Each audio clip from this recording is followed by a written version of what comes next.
this question gives us the step response and asks us for the impulse response.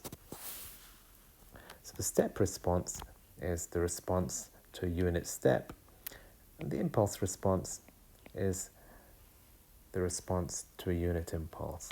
And the two are related, so if we know one, we can find the other. So the step response is simply the integral of the impulse response, and the impulse response is the derivative of the step response. So in this question, we're asked for the impulse response. We know the step response, so we need to take the derivative. So it's simple enough. Let's look at the expression in question. This is what we need to take the derivative of. So the impulse response, h of t, is d by dt of t e to the minus t u of t. Now, don't worry about u of t. All that is telling us is that the step response is 0 for negative time.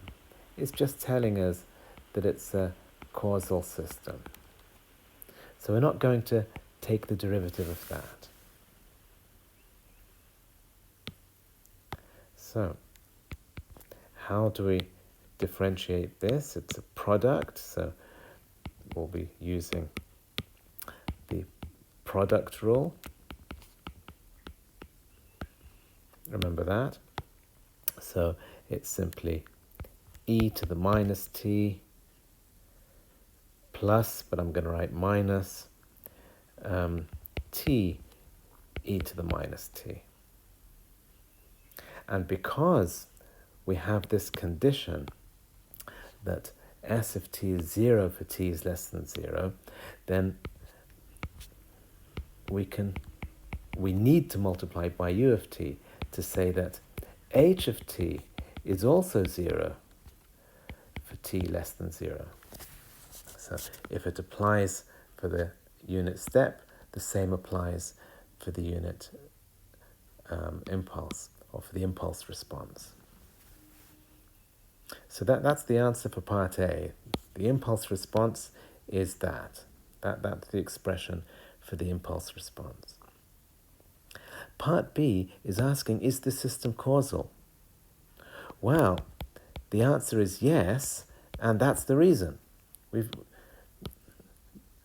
Because we've got this unit step, and because the unit step exists in the expression for the step response, we know the system cannot anticipate future inputs. It is most certainly causal. The question is now asking for the ramp response. So the ramp response is the output when the input looks like that, when the input's a ramp. And we can find that, again, by integrating the step response. So the ramp response is simply the integral of the step response. So that's the integral of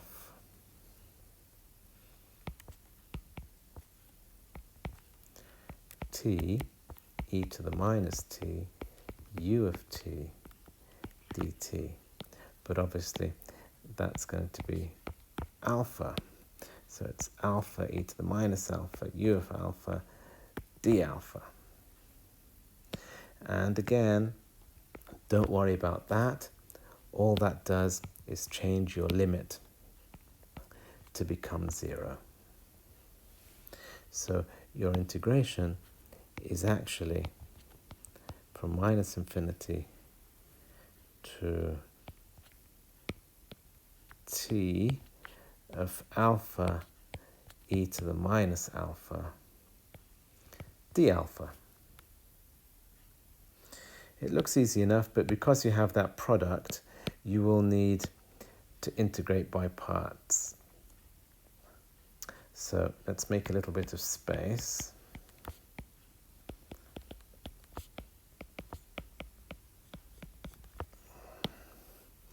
Let's get rid of that.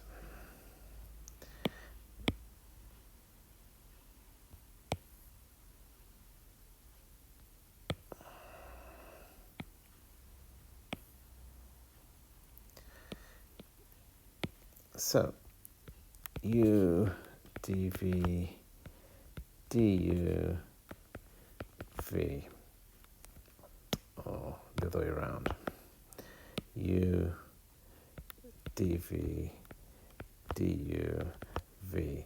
So t, or in this case alpha d alpha e to the minus alpha minus e to the minus alpha. So your integration will give you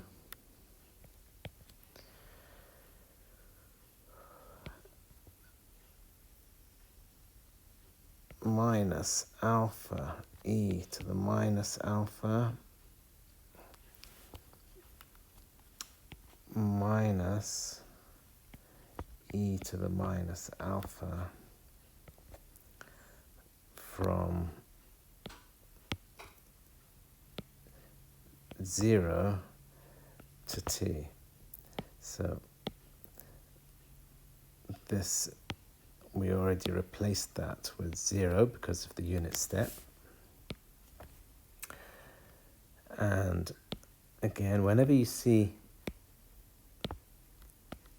that happening, we need to make a note that t has to be greater than 0. That's just to remind ourselves that we're multiplying by the unit step when we finish. So if you substitute the limits, you'll have minus t e to the minus t minus e to the minus t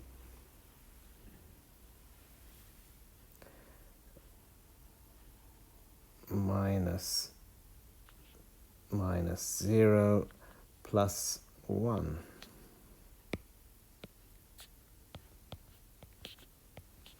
And then we multiply by the unit step. And I'm just going to highlight that so that we remember that that comes about as a result of that condition. Because if t wasn't greater than 0, if this wasn't greater than that, then none of this would be true. So that expression that we've just found, this is the ramp response. This is the output if the unit ramp is applied to the input.